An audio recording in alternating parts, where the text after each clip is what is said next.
asunto. 20, el número 20 dice, durante el exorcismo use preferentemente las palabras de la Sagrada Escritura, estábamos viendo eso, antes que las propias o de los otros. ¿Qué quiere decir esto? Nosotros tenemos que tener mucho cuidado, como sacerdotes, como Iglesia Católica, de transmitir las enseñanzas de Cristo tal cual, transmitir a través de lo que es la tradición de la Iglesia, los padres de la Iglesia, la liturgia de la Iglesia de todos los tiempos. Siempre es más puro, tiene más pureza, fidelidad, profundidad, mayor concentración, digamos, si uno se acerca a los primeros tiempos del cristianismo, aunque en el paso del tiempo se va desarrollando, las doctrinas, las enseñanzas se van profundizando, pero siempre en la misma línea de donde parte la enseñanza. Es solo profundizar lo mismísimo que Cristo nos ha enseñado, ir avanzando hacia la misma línea. Entonces, por eso acá, miren el cuidado, ¿no? Usar las palabras de la Escritura más que las propias. Porque obviamente, usar las enseñanzas de la Iglesia más que las propias enseñanzas, pero claro que sí. Imponga al demonio el decir si ha entrado en aquel cuerpo por la magia o signos maléficos, maleficios. Ya los vamos a nombrar los maleficios, vamos a nombrar cosas. Cuando los nombremos, acuérdense que aquí está en la Iglesia, esto está en la introducción del ritual, los maleficios. Yo voy a nombrar una serie de maleficios que conozco por la lectura de libros de magia negra que he conocido, por la experiencia y cosas que he tenido que estudiar, pero no vayan a pensar que son inventos, y esto cosa rara, que un sapo que le cosen la boca, que le meten una foto, parecen cosas extrañas, pero el que conoce, para el que conoce no, para el que no conoce, obvio que resulta extraño, pero porque resulta extraño no quiere decir que no exista. Todo el mundo el mundo cuántico, parece que son raras las cosas que se dicen porque hay leyes distintas que las leyes que nosotros conocemos aquí, que comportamientos en el mundo cuántico distintos, y si uno lo quiere explicar, gente que no está en eso va a decir, qué cosas raras que está explicando este hombre, pero existen. Y es así. Entonces, imponga al demonio el decir si ha entrado en aquel cuerpo por la magia o signo maléfico, o a cosas maléficas que el poseído ha comido. En este caso, que lo vomite. Por eso siempre hay que tener una cubeta ahí preparado siempre cuando uno va a atender, tanto en la oración de liberación como en el exorcismo. Una de las cosas, ya lo voy diciendo, para los que ayudan a los sacerdotes, tienen que tener una cubeta con bolsas ahí para ir cerrando, atiende a uno, cierra su bolsita, la tira y pone otra bolsita en la cubeta para que no se mezclen nada de uno con otro, bien higiénico eso, cuando alguien tira cosas por la boca, que puede ser lo que sea, saliva, vomitar cualquier cosa, o vómitos que parecen normales, pero que o algún objeto que pueda salir, o sangre, o lo que sea, baba, todo eso queda cuando lo sacan, por eso hay una bolsa, se le echa también agua bendita arriba, para que se rompa todo, para que no haga efecto, porque eso se cierra y se tira a la basura, se lo cierra bien, ¿verdad? Entonces dice, o cosas maléficas que el poseído ha comido, en este caso, que lo vomite. Te conjuro y ordena que vomites el maleficio. Primero que me digas dónde está, cómo entró, cuánto tiempo hace, quién fue.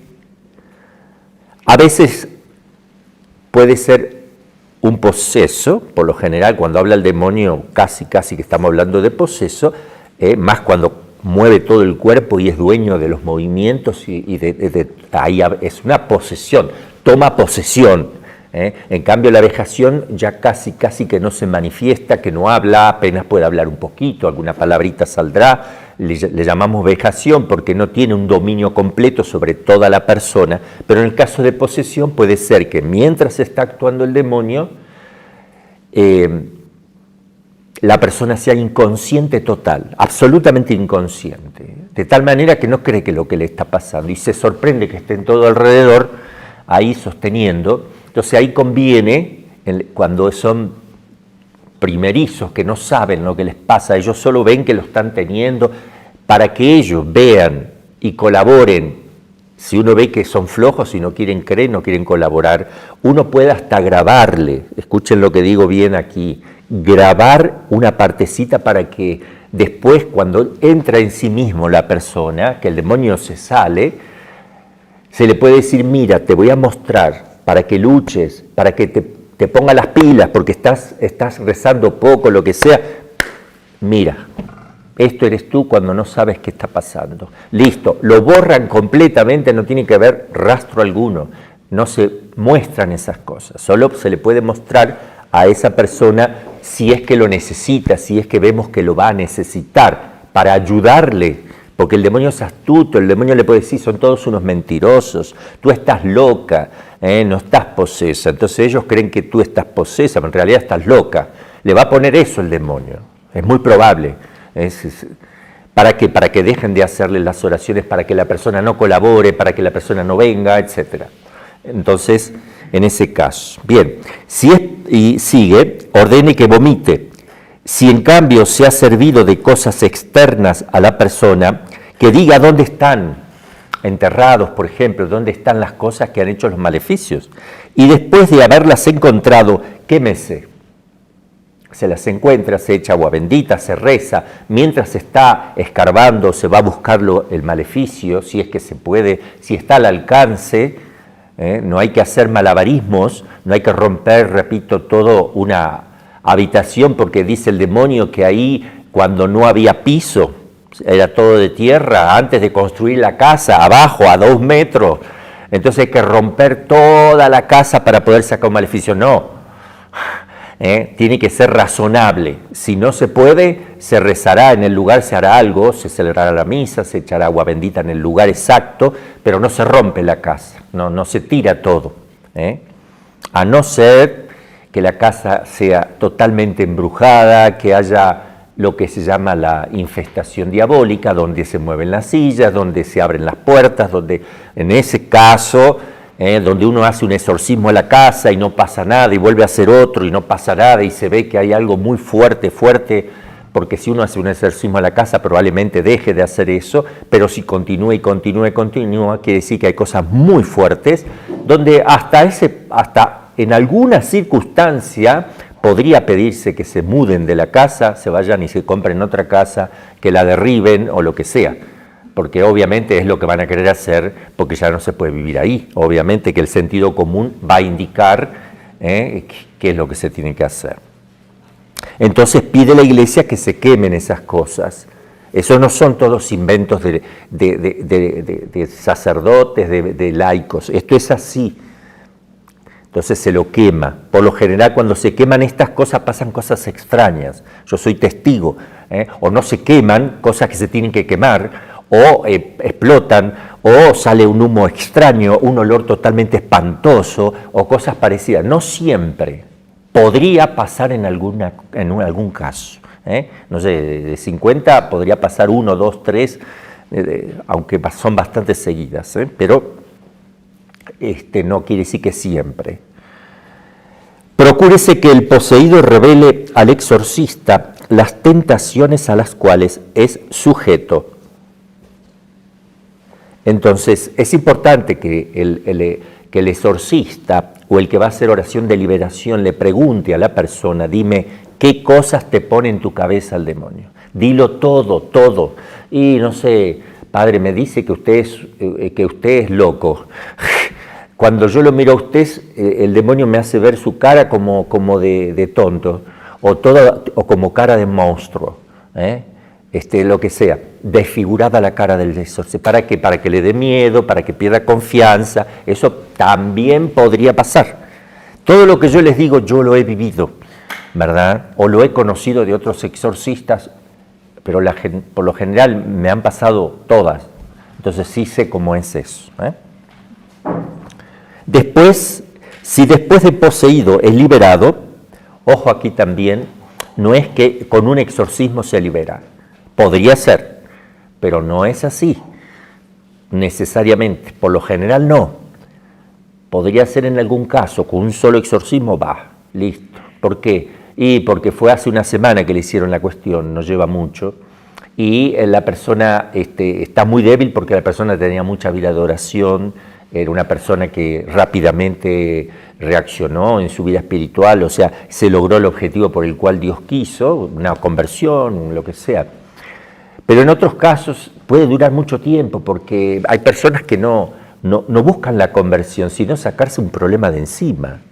Y ahí hay un serio problema. Cuando la persona, el poseso, quiere sacarse el problema de encima, como cuando va un curandero, paga para que ese día le haga algo y ya esté. O sea, busca lo fácil, busca al médico pero no la medicina.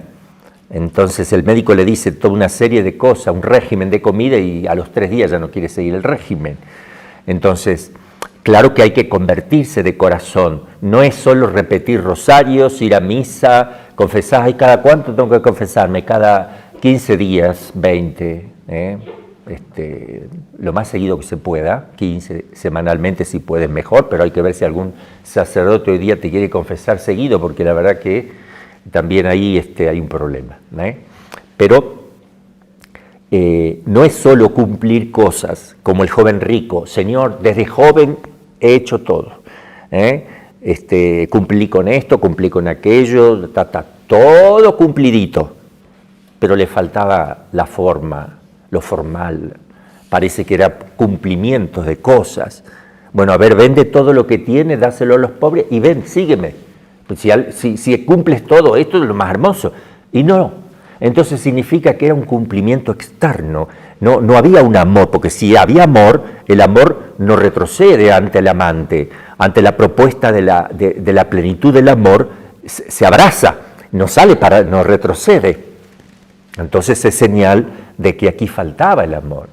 Entonces, cuando viene un caso de estos, tiene que dejarse en claro que no le vamos a hacer oración si primero no entiende, no empieza a trabajar en la vida espiritual con una profunda y sincera conversión. Se le puede hacer una oración inicial para que vean, yo hago así, un discernimiento, a ver, cuando veo que sí, veo que sí es posible que haya algo, hago un discernimiento con una oración de discernimiento, una pequeña fórmula de exorcismo, de oración de liberación, y ahí se ve qué pasa con la persona, se ve si está o no el demonio, que ya lo vamos a ir viendo. Y en ese caso, lo hago para que la familia que está con él y la persona misma lo vea.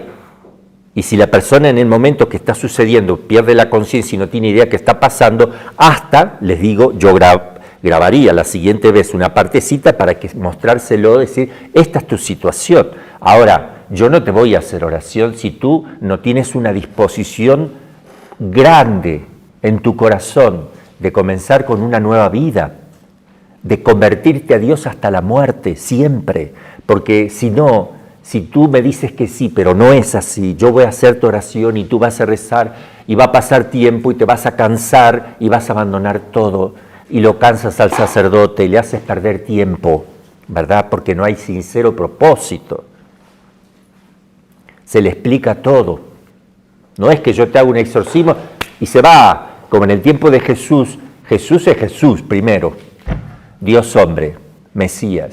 Segundo, había llegado la plenitud de los tiempos. Tercero, es la explosión del amor, de la doctrina, y se tenía que probar con signos, la doctrina de Cristo, Dios y hombre. O sea, eso es fulminante. Él tiene el poder de hacerlo, pero siempre exigía la fe. Siempre exigía la fe antes de hacer las cosas. Bien, entonces sí es importante que, vuelvo a repetir, que no hagamos, porque si no las personas que vienen dicen, fuimos con la Iglesia Católica y no pudieron sacar el demonio. wow, como si te lo van a sacar a pesar tuyo. No, tú tienes primero que querer que te lo saquen de verdad y tener el deseo de una sincera y profunda conversión. Después le echan la culpa a la iglesia o el exorcista. No, este no funciona, vamos a buscar otro.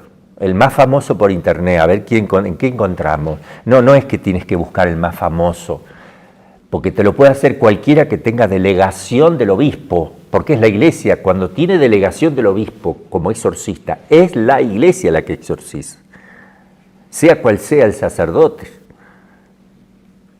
Entonces, eso pasa y van andando de exorcista en exorcista hasta que se cansan, abandonan todo, van a los brujos después o se quedan con lo que tienen, pensando que eso ya no se arregla, o prefieren así que esforzarse, porque es muy difícil amar de verdad, es muy difícil. Yo con el esquemita que les voy a hacer dentro de poco, les voy a mostrar qué difícil es amar.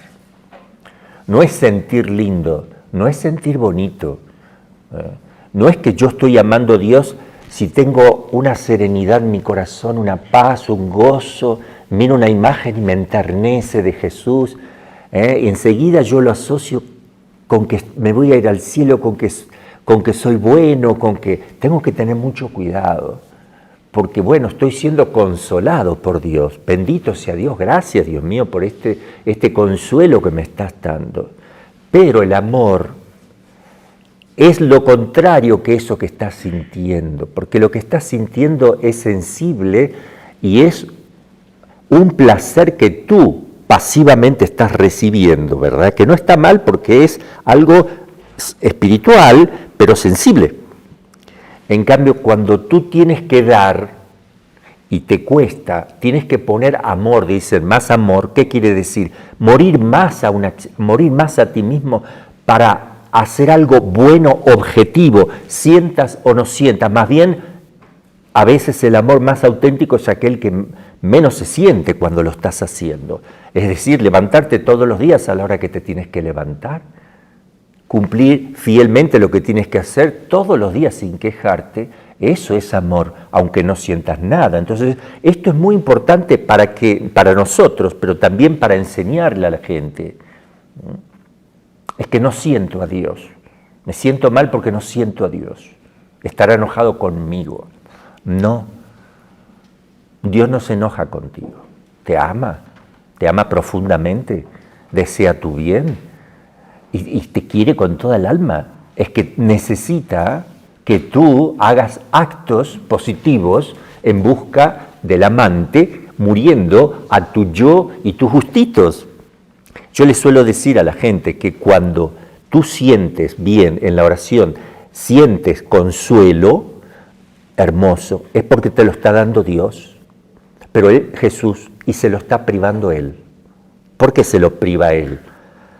Se lo priva porque tú no estás haciendo un acto de amor perfecto ahí. Solo estás siendo pasivo recibiendo un consuelo que te lo está dando Él y te lo da con amor, con mucho gusto, pero Él no lo está recibiendo. Puedes darle gracias, entonces estás recibiendo gratitud. Pero cuando tú no sientes nada y sin embargo realizas un acto de amor concreto, que te cuesta, tienes que hacerlo, entonces lo haces, por ejemplo, estás rezando, no sientes nada, pero sigues con tu oración 1 hora como la tenías pensada. Mientras no estás sintiendo nada y estás haciéndolo, es Jesús que está siendo consolado, porque ve tu amor. Y entonces hay personas que prefieren ser consoladas más que consolar.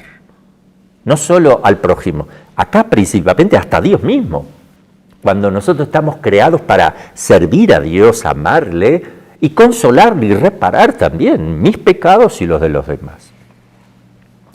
El número 21. Si después el poseído es liberado, amonéstese con cuidado de guardarse del pecado para no ofrecer al demonio la ocasión de retornar. En este caso, su condición podría ser peor aún que la primera de la cual fue liberado. Eso está en la Sagrada Escritura. Lo dice Jesús, que hay que tener cuidado, no sea que venga por segunda vez y sea peor. Pero además aquí hay que tener cuidado. Nunca le diga el exorcista o el que hace oración de liberación, nunca le diga a la persona, quedaste liberado. No le digan así. Es una tentación porque uno quiere, está contento y ve que sí, parece que sí. Dígale, en todo caso, en este momento hay ausencia del maligno. Pareciera, ahora no está, pero pareciera que está mermando. Vamos a ver la siguiente vez. Entonces lo hace venir 15 días después, supongamos, le vuelve a hacer otra oración, no pasó nada. Entonces, vamos bien, sigue con tus oraciones, vamos a probar una vez al mes. Después, no pasó nada, hice oración, la persona está contenta, está bien, ya no siente los síntomas. Entonces uno dice, bueno, va bien por ahora, vamos ahora, a los 3 meses regresas, hacemos otra prueba. Va bien, ven dentro de un año. Bien, pareciera que se fue. Mantente firme, no cedas. Entonces, porque uno no tiene la varita mágica para saber con total exactitud si va a volver o no, porque puede pasar que sí sea liberado y que pasado un tiempito el Señor le permita que le haga una para probarlo en la fe, para ver cómo reacciona, o porque ve que se está dejando estar y le permite al demonio hacerle alguna travesura, como, que no ve, ya está viniendo, me pongo firme, voy al Padre, mire, me pasó una vez, yo pensé que ya se había ido, como usted me dijo. Entonces, por eso no hay que decir. Entonces, podemos decir simplemente que está ausente de actividad, que pareciera que sí, pero no tenemos la certeza absoluta. Yo he tenido casos donde quedó liberada la persona después de un año de mucha lucha, que alguna vez pasaré diapositivas ya falleció la persona, de algunos fenómenos místicos que ha tenido la persona, que se puede ver, muy lindos. Entonces se quedó liberada. Después de 3, 4 meses, cada tanto el demonio la molestaba, le prendía fuego el pelo, teníamos que venir a apagárselo. Algunas cosas aisladas cada tanto solían pasar, pero la persona vivía santamente convertida, entonces ya es distinto.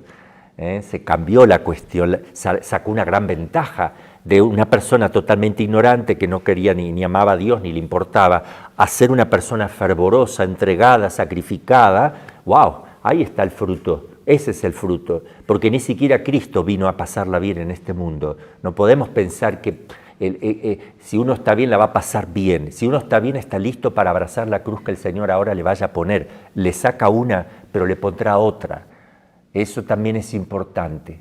Siempre habrá cruces que llevar. Te sacarán esta, pero habrá otra. Se morirá algún familiar tuyo, perderás el trabajo, lo que sea. Hay muchas cosas que hay que sobrellevar, porque uno cree que ahora sí, Señor, ahora puedo disfrutar del mundo. No, tienes que seguir abrazando la cruz, que no existe el disfrute en este mundo.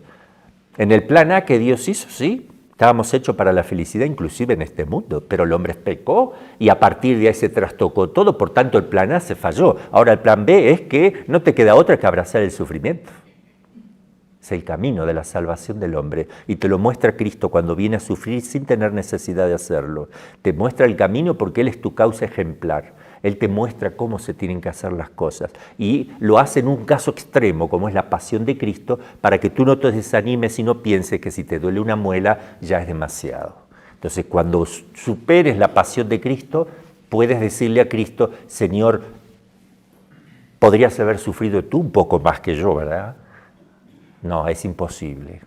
A Cristo no lo vas a superar más, porque el sufrimiento de Cristo es el sufrimiento de un hombre Dios, o sea, se llega al máximo de todos los sufrimientos, con una sensibilidad exquisita de su naturaleza humana, exquisita sensibilidad de Cristo en un corazón humano, pero una persona divina, Dios mío, una persona divina que tiene un corazón humano. ¡Wow!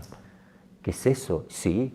Y tiene sensibilidad humana, cómo trabaja ese yo divino de Cristo, el único yo divino, esa naturaleza humana, hasta la exprime totalmente y sin pecado original, es maravilloso. Entonces el sufrimiento de Cristo supera toda nuestra capacidad de sufrir precisamente porque no tiene pecado original, porque su sensibilidad es exquisita, su inteligencia es maravillosa, su voluntad es poderosísima. En el Verbo encarnado, en Cristo el Señor. Bien, entonces esas son recomendaciones, ya más adelante volveremos a dar recomendaciones. El rito para exorcizar a los poseídos, aquí terminamos entonces estas normas, vamos un poco al rito para completar algunas pequeñas cosas. Dice la introducción al ritual: superpelliceo et stola violacia indutus, colocado el sobrepelliz y la estola morada y atado el poseso, si fuera necesario, lo dice la introducción. Aunque hoy día hay que tener cuidado, primero, no atarlo con esposas ni cadenas, ¿ok? Eso de atado hoy día mejor no, ¿por qué? Porque en el mundo que estamos viviendo, si atas a alguien te ponen preso, porque lo ataste, y no van a entender nada. Entonces nosotros tenemos en eso mucho cuidado, hay que tener cuidado. ¿Cómo se hace? Si la persona está, yo voy a hacer una clase práctica, probablemente la siguiente clase será práctica. Nos vamos, en lugar de tener clase aquí, nos vamos a ir a grabar a donde yo hago mis oraciones para mostrar un poco, y ahí mostraremos cómo se hace.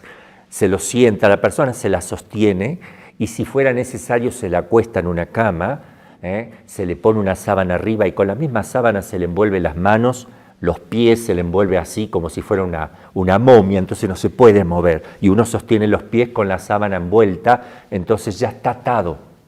Hay una forma de ponerle la sábana de tal manera que no se puede mover. Listo. Pero ha habido casos donde sí, yo estuve en casos con el padre Amor donde había que ponerle cintas de cuero, como hacen en el manicomio, ¿verdad?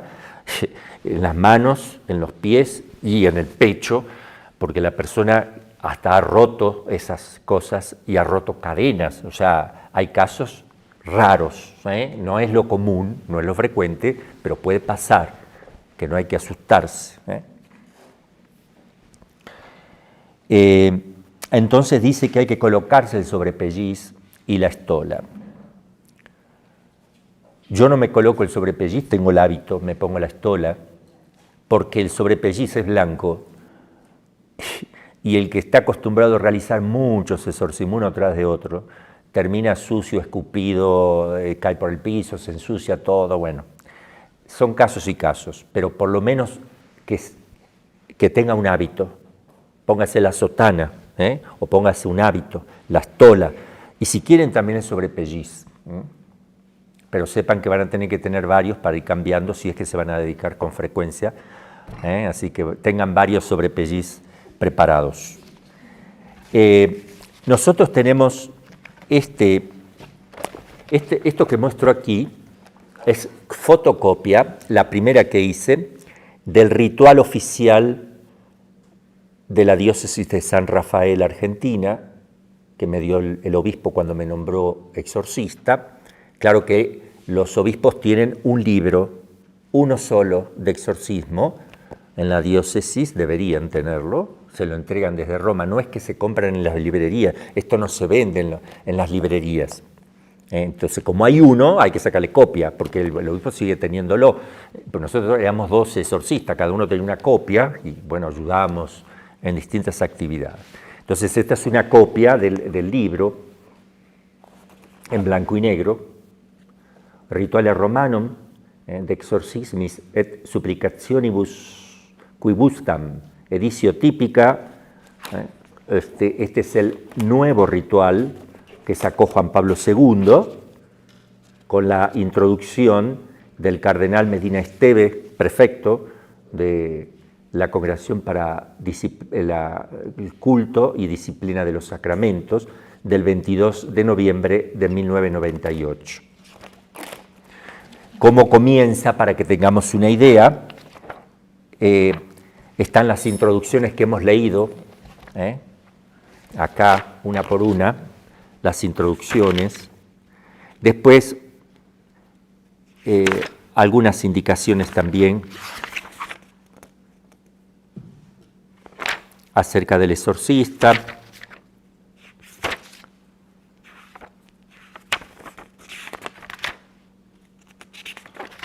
Ahí termina, aquí empieza propiamente.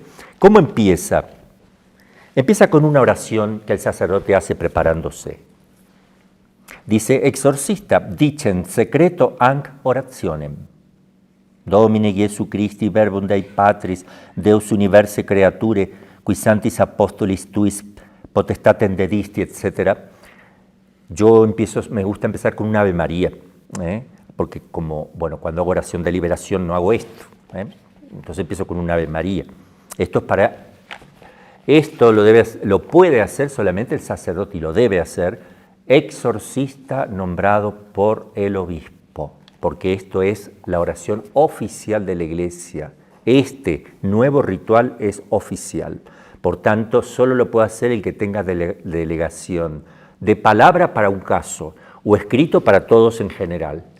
Debe tener esa delegación del obispo para que el sacerdote, actúe in persona ecclesiae, en nombre de la Iglesia, en la persona misma de la Iglesia, con el poder de la Iglesia, que tiene un poder enorme, además de ser sacerdote. Entonces, sí es para ello. El que hace oración de liberación no necesita ningún permiso del obispo, ¿verdad? Es una acción pastoral, que cuando ve que hay un caso fuerte se lo manda al obispo, porque él es el exorcista de la diócesis, y él delegará a alguien, debe tener delegado a alguien siempre. Toda diócesis, según las normas de la Iglesia, debe tener un exorcista al menos oficial, o si no tiene, es el mismo obispo, el exorcista. Y sería bueno que el obispo mismo vaya en algunos casos. A veces son tantos casos, porque no van a pensar que hay un caso cada 10 años en una diócesis o No, hay muchísima tarea para hacer, porque hay muchos casos que no son posesión hay menos, pero sí hay vejación, obsesión, molestias de todo tipo. Y no vayan a pensar que posesión es una como por ahí algunos dicen, no es así. Se los digo con toda la experiencia, con lo que he aprendido de Amor, con lo que he sabido de él, con lo que hemos hablado con exorcistas de Francia, de otros países. Yo estuve en Francia también, y con experiencias también con otros exorcistas. ¿No? Lo que pasa es que cuando uno es exorcista y lo conocen un poco, vienen de distintos lados y ahí se aparecen, vienen los casos fuertes. En cambio, cuando uno está ahí en la diócesis y no se dedica a eso, no le van a llegar caso. El que no se dedica a pescar no va a sacar ni un pescado. El que no le pone el anzuelo con una carnada no va a sacar pez. Entonces uno tiene que buscar tiene que hacerse saber si hay alguna persona que tiene alguna cosa de esta naturaleza. El exorcista oficial es tal para que se anote, vaya a hacer consulta primero. También es bueno que sepan los psiquiatras, los psicólogos, que en la diócesis hay un exorcista, y también es bueno que el exorcista, yo lo he hecho,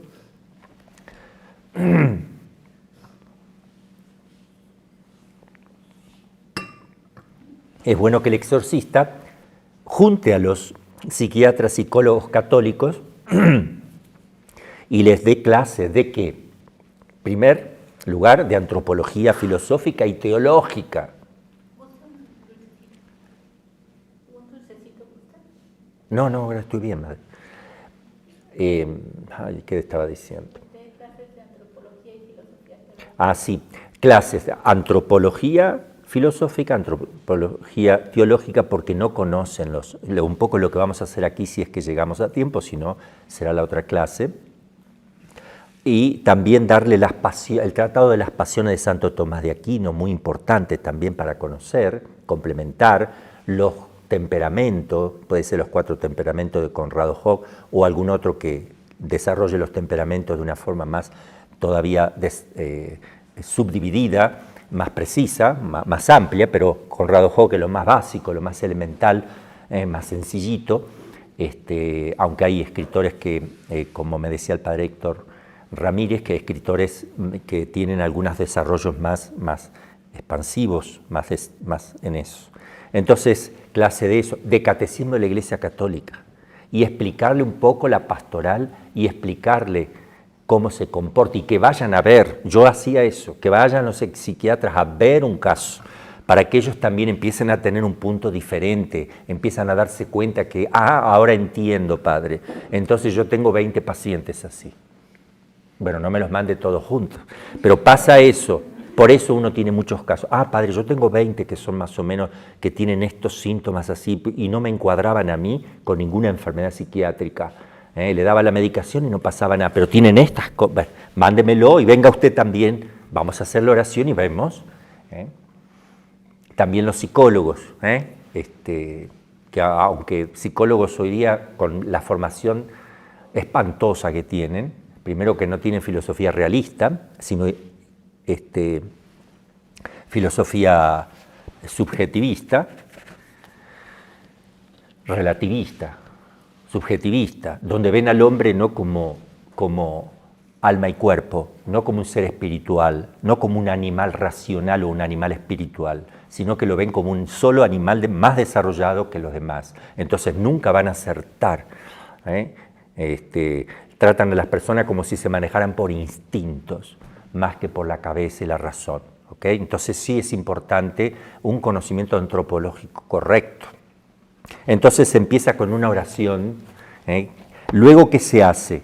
Se hace la bendición del agua, el agua bendita. Aunque si ya lo tiene, no tiene que hacer la bendición, uno ya tiene el agua. Esto es cuando va a empezar, a ver, ¿cómo empiezo? Bendiga el agua. No es que cada exorcismo que va a hacer el sacerdote tiene que bendecir el agua. No, es por si la tiene que bendecir porque no tiene. ¿Ok? Entonces, bendición del agua, 2 fórmulas que tiene. Después, la bendición de la sal. Sí, de la sal, que todo el mundo dice que eso, bendición de la sal. Luego la conmixtio, es decir, mezclar el agua con la sal sin decir nada. ¿Ok? También el aceite se bendice. Puede ser materia de un sacramento, como por ejemplo el aceite bendito, el óleo bendito, para los enfermos. O el óleo para los catecúmenos, el crisma es consagrado, pero acá el aceite es bendecido no como materia de un sacramento, es bendecido como un sacramental nada más, que se le puede aplicar al enfermito, al poseso en la frente, en las manos,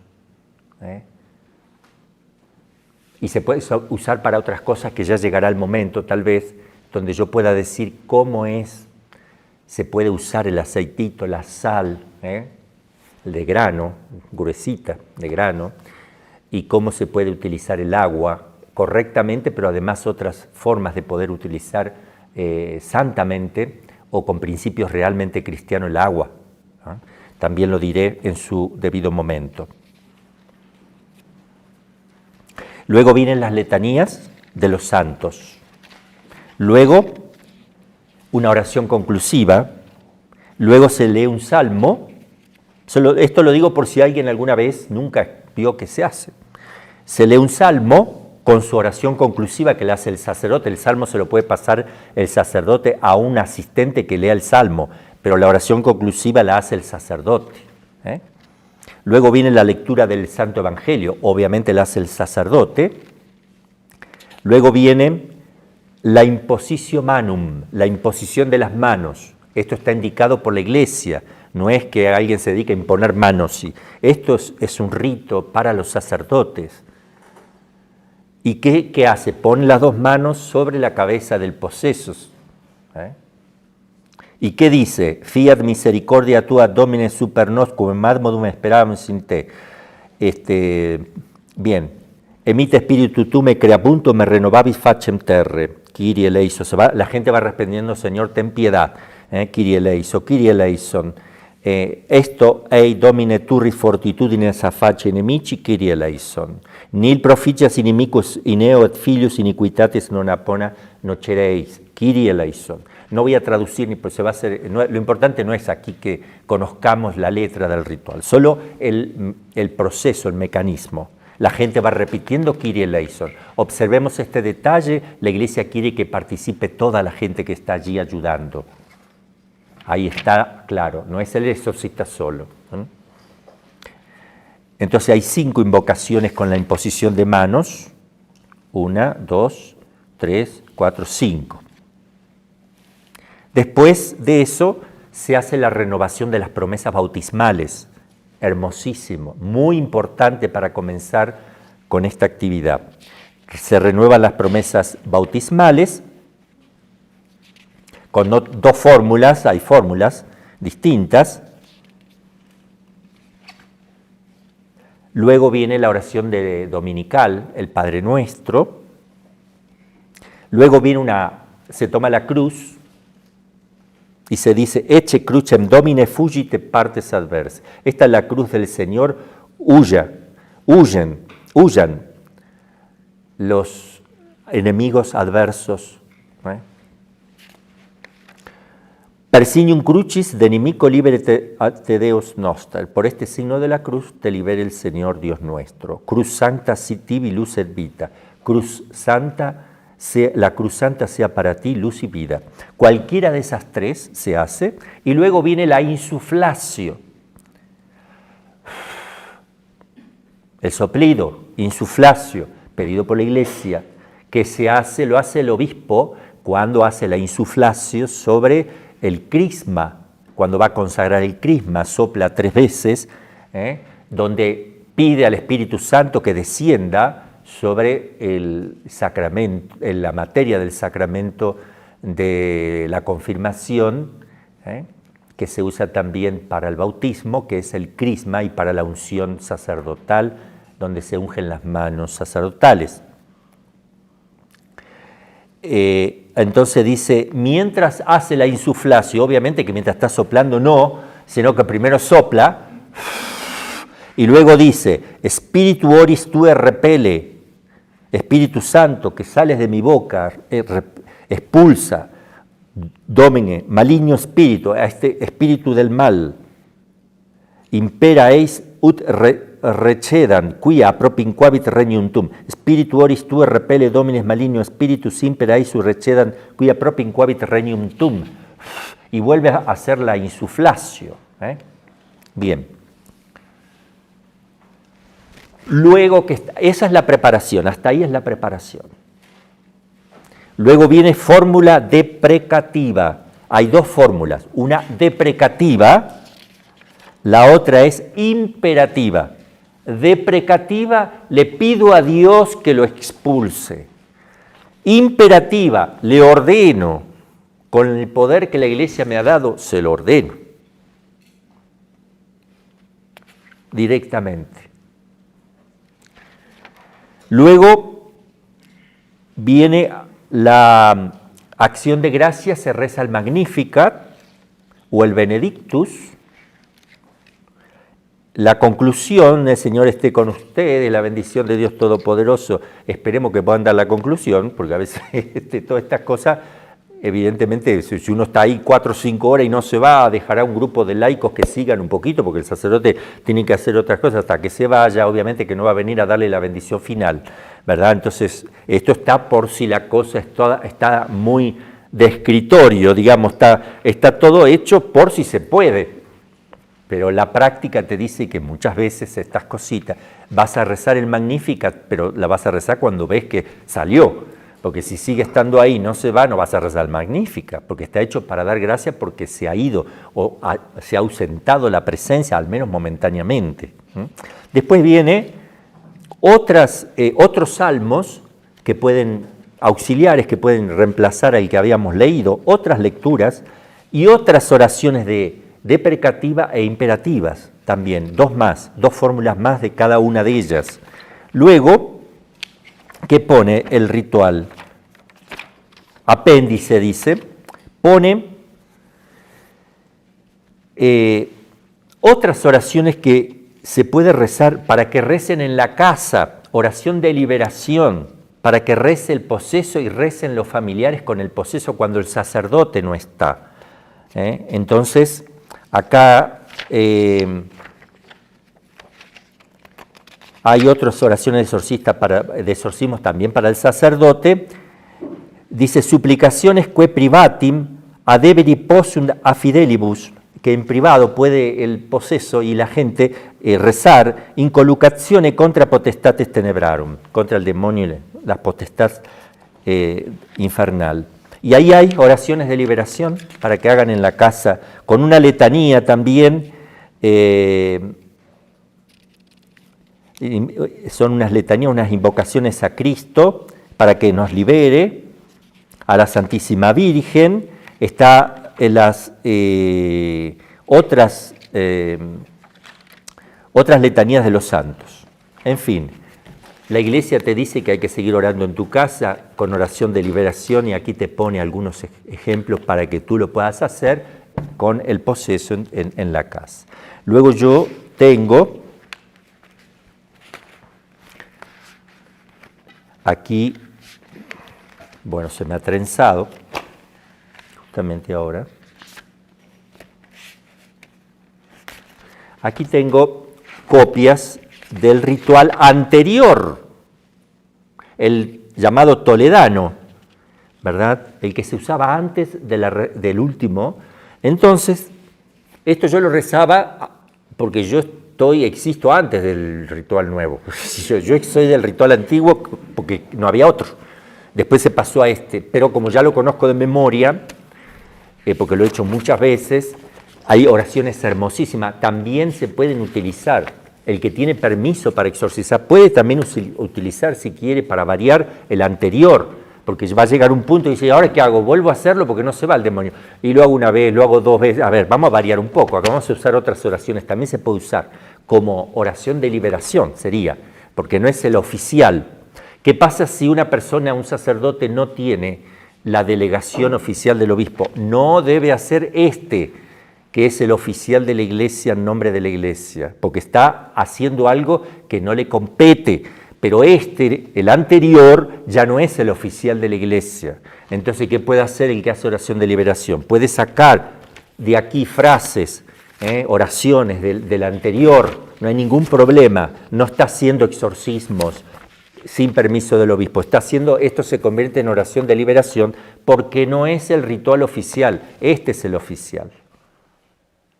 Entonces eso también, o si no, se puede usar para hacer oración de liberación la parte final del nuevo, la parte final nada más.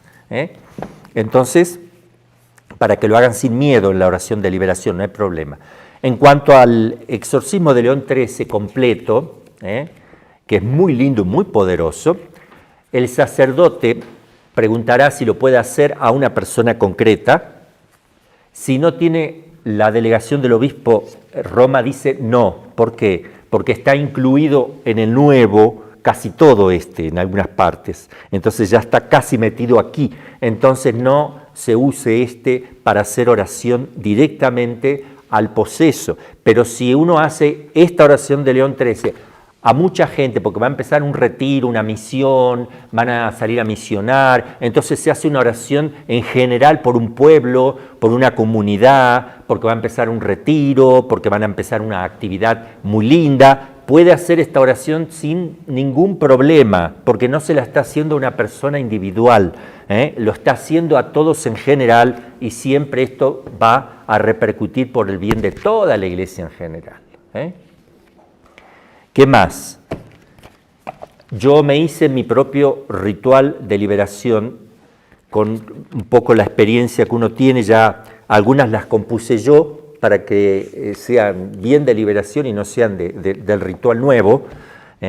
Entonces hice algunas, eso lo pueden hacer los sacerdotes también, escribir cositas porque el sacerdote está capacitado para, si es sacerdote, tiene que confesar y dar consejo en el plano moral, está capacitado para interpretar y poder hacer una oracioncita. Creo que sabe teología, debería saber teología como para poder escribir una oracioncita y ya se transforma, ya son sus oraciones de liberación. Puse también salmos, los salmos se pueden rezar, incluso los salmos que están acá, en el ritual oficial para liberación se pueden usar los salmos estos, solo los salmos y las lecturas bíblicas también, porque eso está en la Biblia.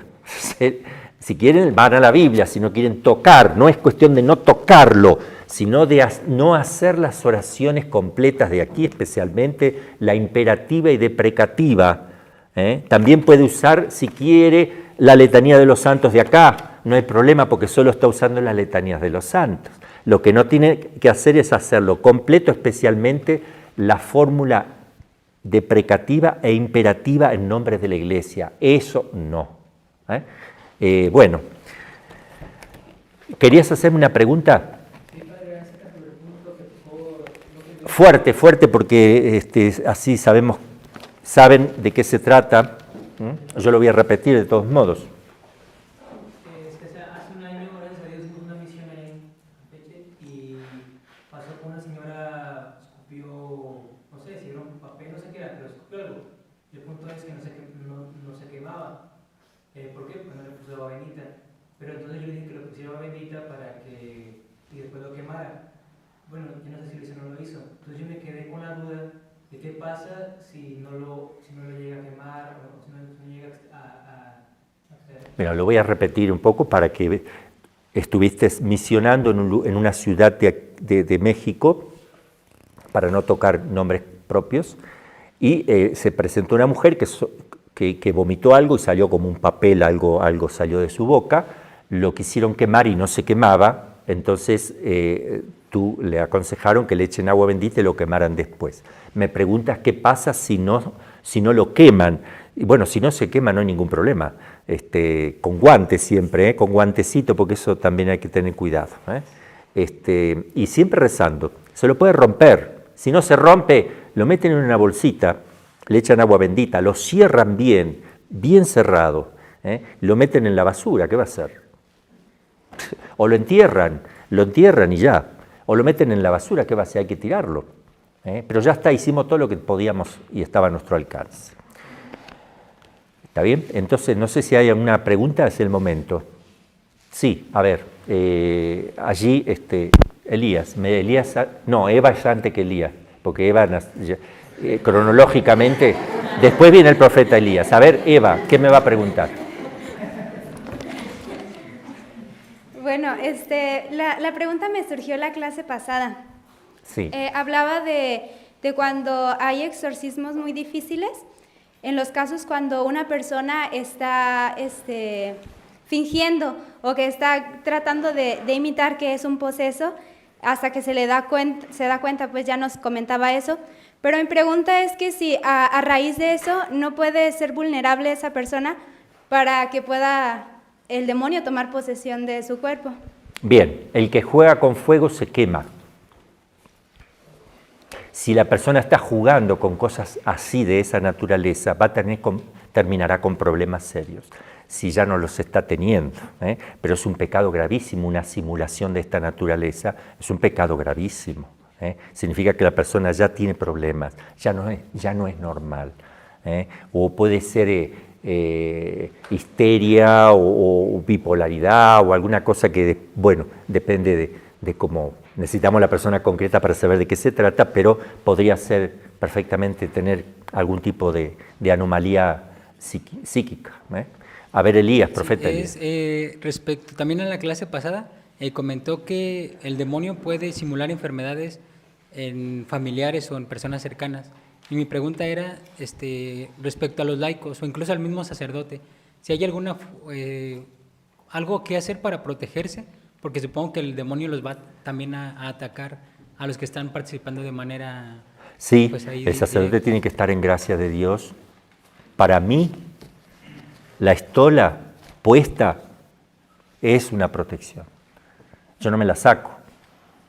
La estola puede ser más larga, yo se lo voy a mostrar en una de las puntas para ponérsela también de alguna manera al poseso por las espaldas, para tenerlo agarradito, que no salga corriendo. Yo eso lo voy a explicar en la clase, pero sí puede afectar al sacerdote, ¿sí? Y alguna persona de ahí, si viene por curiosidad, si no está preparada, si está jugando, si no le importa nada, el Señor puede permitirle, para corregirla, alguna cosa de esta, sí, podría. Y por ejemplo, el laico también que participa, que ayuda, también mientras se mantenga con los sacramentos. Sí, el laico que viene a ayudar está haciendo una obra de caridad y es muy difícil, es raro que haciendo una obra de caridad te quedes afectado. Si de verdad es una obra de caridad, no te va a pasar nada.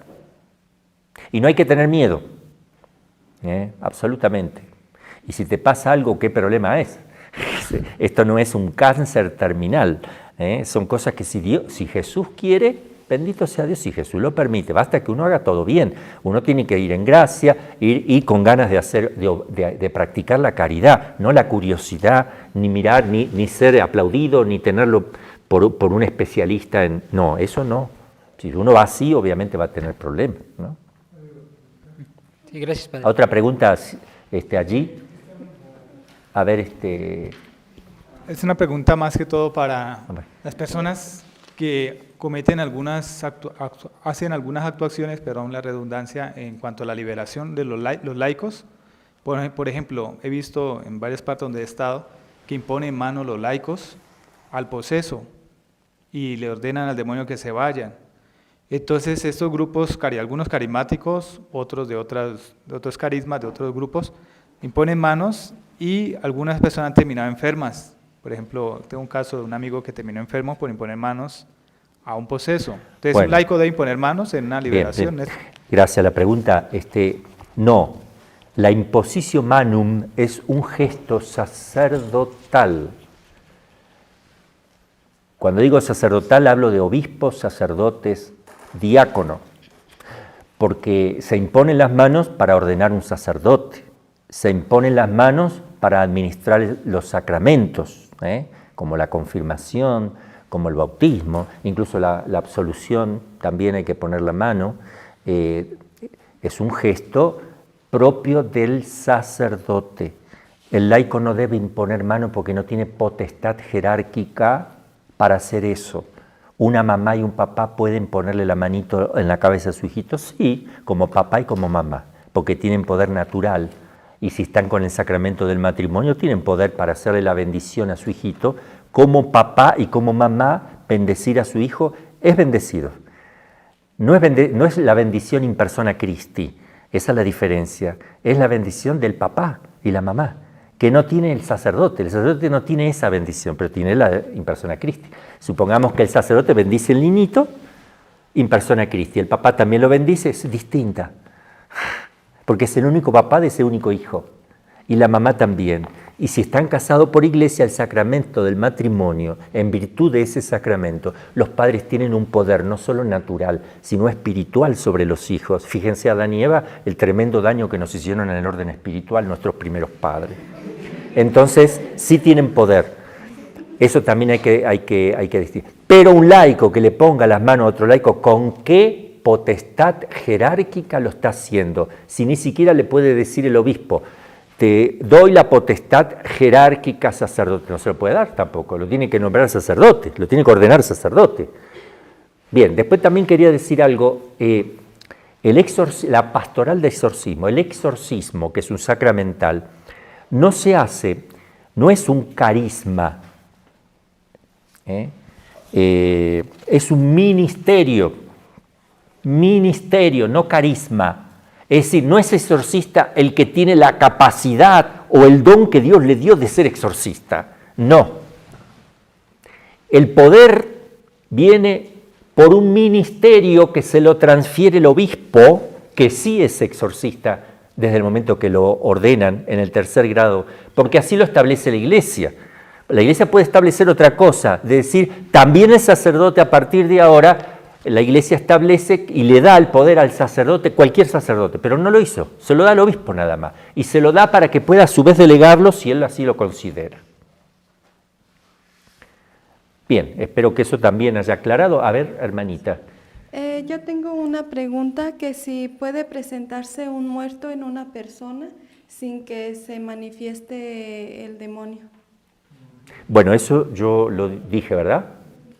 En la clase anterior. Sí, hay un punto en la introducción, gracias, un punto en la introducción del ritual que dice, no crea el exorcista, y esto sirve para los de oración de liberación, no crea cuando diga que es el alma de un difunto, siga el exorcismo, hay que seguirlo, no hay que hacerle caso. ¿Es posible que un alma condenada pueda meterse? Y hay que estudiar el asunto si está esa posibilidad. No lo sabemos, habría que estudiar si es posible desde el punto de vista ontológico, desde el punto de vista teológico, si eso es posible, que se pueda producir. No obstante, yo hago lo que la Iglesia me dice, ignórelo totalmente y siga el exorcismo. Esa es la respuesta, digamos, ¿no? Eso es lo que debemos hacer nosotros. Si me preguntan mi juicio personal, yo tengo que estudiar más el tema de... Porque San Miguel Arcángel podría tomar el cuerpo y hablar a través de la persona. Sí, podría. ¿Podría hacerlo el Padre Pío? Sí, podría. ¿Podría hacerlo la Virgen María, que hable a través de... Sí. ¿Jesús? Sí. ¿Podría hacerlo entonces un condenado? Y si el Padre Pío es persona humana y el condenado es persona humana, el condenado lo podría hacer solo si Dios se lo permitiera. No lo haría por cuenta propia, no puede hacerlo por cuenta propia. Si Dios se lo permitiera, mi tema es si es posible desde el punto de vista ontológico y teológico. Siempre, si es posible y Dios se lo permitiera, entonces sí se puede dar. Pero la Iglesia me dice no crea y siga haciendo el exorcismo. Bueno, Padre, sí, una pregunta, es muy similar. ponte el micrófono. Es similar a la pregunta anterior. Me enteré de un caso de que una persona tenía supuestas revelaciones de la Virgen. ¿De qué? Supuestas revelaciones de la Virgen. Sí. Pero manifestaba la revelación supuestamente en que la Virgen lo poseía a él y él daba un mensaje a la persona. Y después la persona que era poseída decía que él ni se enteró ni supo que dijo la Virgen, pero que ese mensaje era para esa persona. En eso hay que tener, pero muchísimo cuidado. En este caso lo más prudente sería seguir lo que dice la Iglesia, ¿no? No se crea... No, en este caso podría ser, sí, podría ser. No es contradictorio, pero hay que tener sumo cuidado. ¿Yo qué haría con una persona así? Si, siendo yo exorcista, le digo, venga, vamos a hacer una oración. Primero descarto que esté el demonio ahí molestando, punto. Es lo primero que haría yo. Después me fijaría qué tipo de vida espiritual lleva esa persona.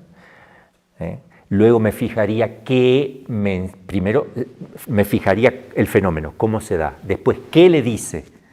¿Qué produce eso en la persona que recibe ese mensaje? ¿Qué produce eso en la persona que es el medio por el cual la Virgen le tomó? ¿Qué cosas le dice? Porque si la persona que dice que la Virgen le está tomando y uno ve que sí, que hay algo extraño ahí, le dice a una persona, debes hacer esto y hace esto y hace esto. Eso es mentira. Porque eso te lo puede perfectamente, lo hace el Espíritu Santo cuando inspira y mueve a las personas, a cada uno de nosotros en su interior. Son las mociones, las inspiraciones.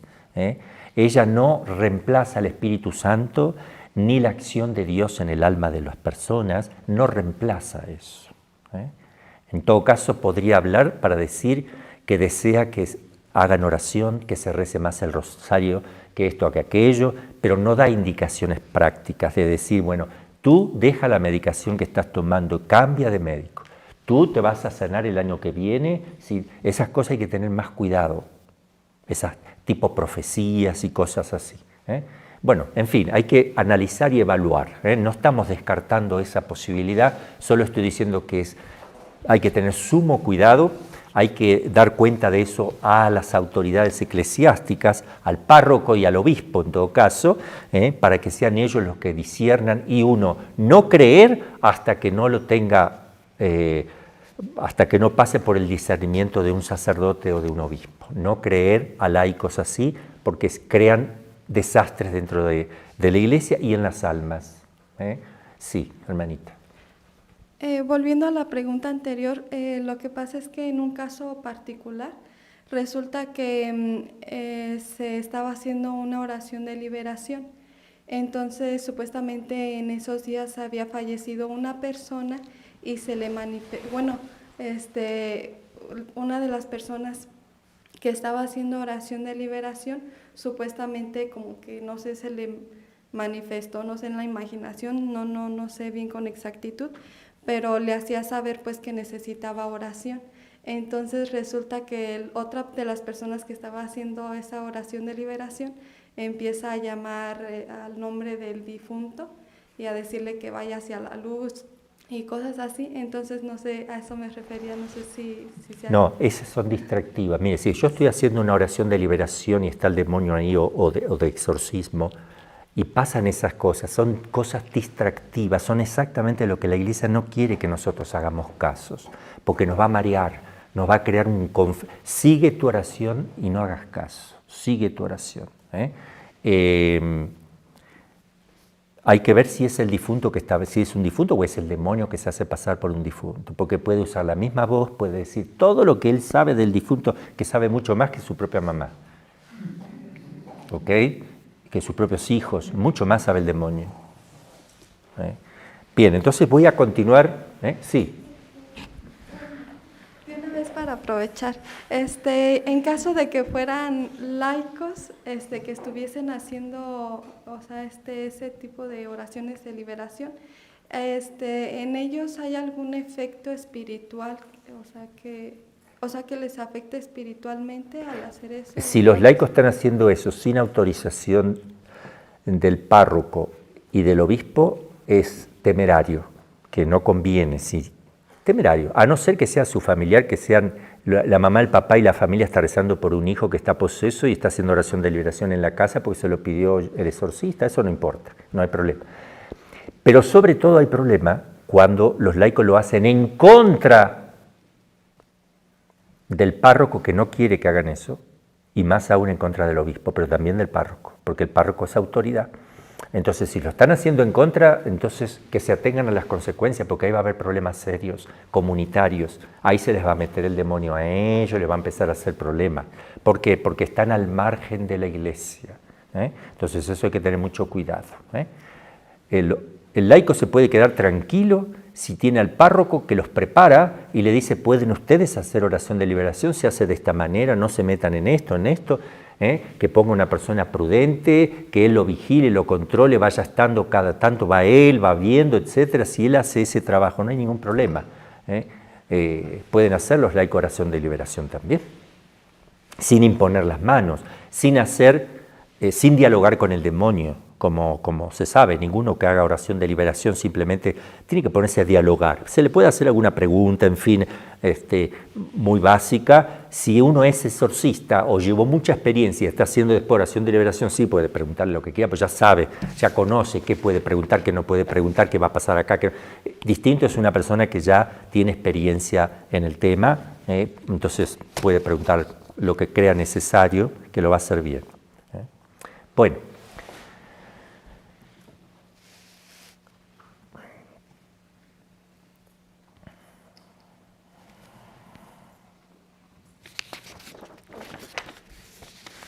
Vamos a pasar ahora a hablar sobre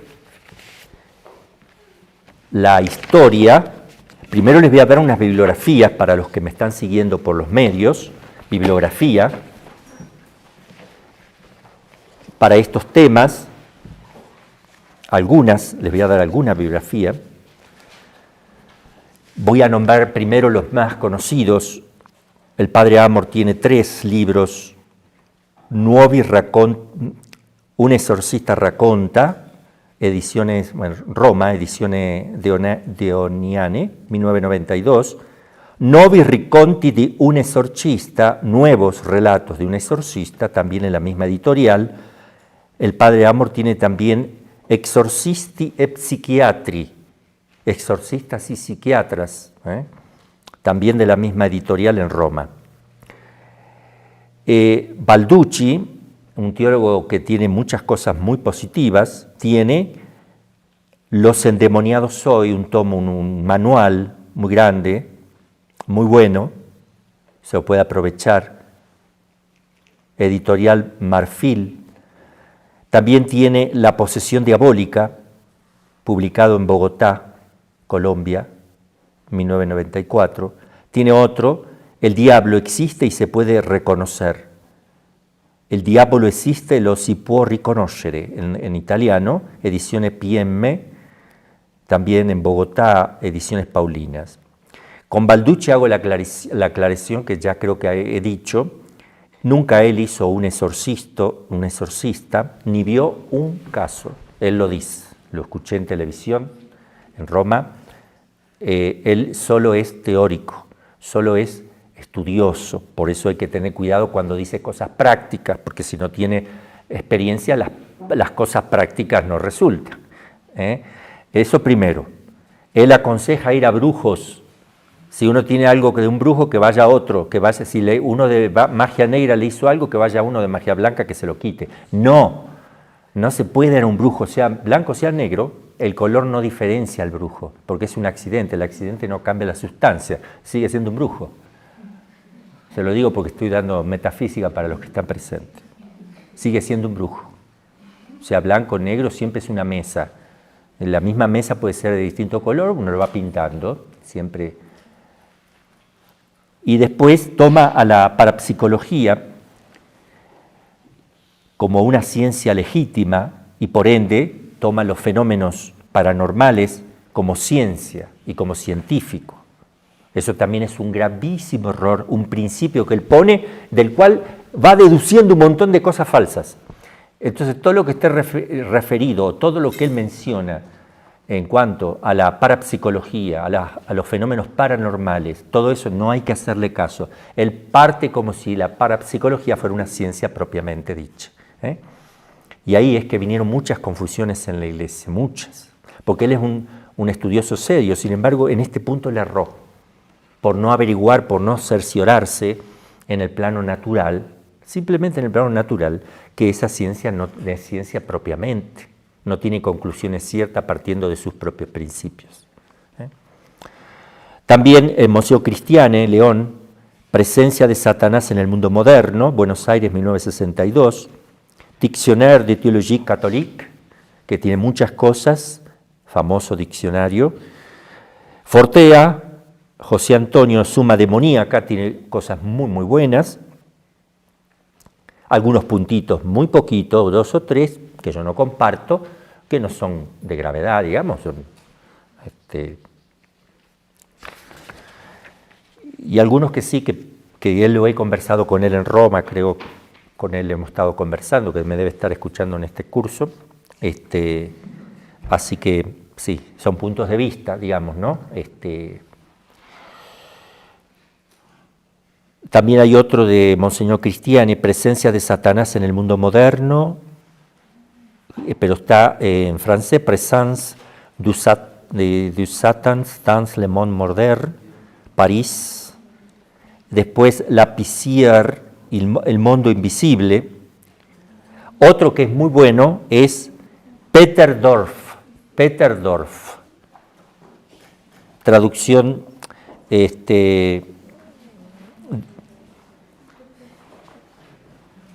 demonología. Otro de Peter Dorf, Demonología 2, 1 y 2. Salvucci, Raúl, Indicazioni pastorali di un esorcista, ancora, 1992. Scola, Angelo, Los ritos satánicos en el juicio de la Iglesia, l'Osservatore Romano, 21 de febrero de 1997, un artículo muy interesante. Tom Kedek, Les maladies nervieuses o mental o les manifestations diaboliques, París, 1938. Urrutia, Uldarico, el diablo, su naturaleza, su poder, su intervención en el mundo. Voy a decir otros más rápido. Acosta, Desiderio, el diablo existe. ¿Quién es? ¿Qué hace? ¿Cómo se vence? Bourget, Pablo, el demonio del mediodía. Este es muy interesante. Brognolo, Manual de exorcista. Caterinet, los demonios en el Evangelio. Sinario, el diablo según la enseñanza reciente de la Iglesia. Cuando dice según la enseñanza reciente, no quiere decir que sea distinto de lo anterior, porque si es distinto, a Dios lo resiente. Es lo mismo pero profundizado, es lo mismo pero aportando algo más, ¿verdad? En su profundidad, algún aspecto, alguna consideración. Corté Nicolás, Satanás, el adversario. Ferrari, Giuseppe, el fenómeno de satanismo en la sociedad contemporánea. Forget, exorcismo y exorcista. San Juan Pablo II, Los santos ángeles y los demonios, Ediciones Palabra, en 1996, se recoge un poco la enseñanza de Juan Pablo II acerca de este tema. Bien, en fin, muchos más que yo, cuando les dé apuntes, voy a introducir esta bibliografía también como parte. Bien, la próxima vez lamentablemente no llegué a utilizar esta pizarra, pero la próxima vez empiezo con la historia del exorcismo rápido, muy breve, tal vez en 2 clases lo veamos, pero el esquema que vamos a hacer aquí sí es muy importante para que entendamos, porque es oportuno hablarlo allí. Magnificat.